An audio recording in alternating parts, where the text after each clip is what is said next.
Lo aspettano fuori da un locale di via Zamenhof. Uno dei tre gli sferra il primo pugno. Il militare, un giovane americano di 33 anni in servizio alla caserma dell'IN, cade a terra. Arriva il secondo aggressore che lo colpisce di spalle. Infine il terzo che non fa alzare il militare americano e con un calcio alla mano gli toglie il cellulare, un iPhone di ultima generazione su cui il terzetto aveva messo gli occhi, e non si fermano. Un vero e proprio pestaggio, 6:30 all'alba del 5 ottobre. Il militare, uscito da un locale, si rifugia in auto sanguinante. Un conoscente lo vede, chiama il 112. Sul posto i carabinieri della compagnia e i militari in servizio presso la SETAF. Il giovane viene soccorso, per lui una frattura allo zigomo e alla quinta costola. Ne avrà per un mese. Le indagini partono. Abbiamo visionato dei filmati delle telecamere di sicurezza presenti nella zona del fatto e da lì abbiamo estrapolato i fotogrammi da cui siamo arrivati all'identificazione dei responsabili. I tre sono Sean Cavazza, 29 anni, Carlos Turra,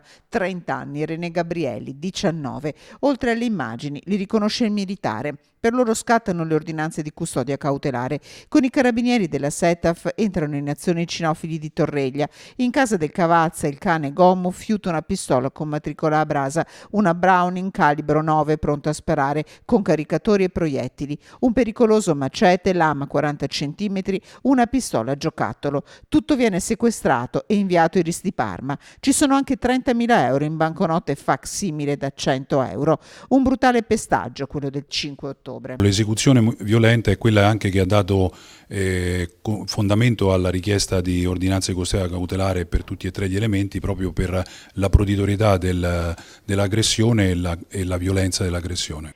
Nessun precedente arresto per i tre. Due vengono trovati a Vicenza, nei pressi del campo nomadi di Via Cricoli, uno a Vigonovo. Sul modus operandi e sulla conoscenza dei tre personaggi stiamo ancora facendo attività, accertamenti per vedere se sono stati coinvolti in altri fatti analoghi.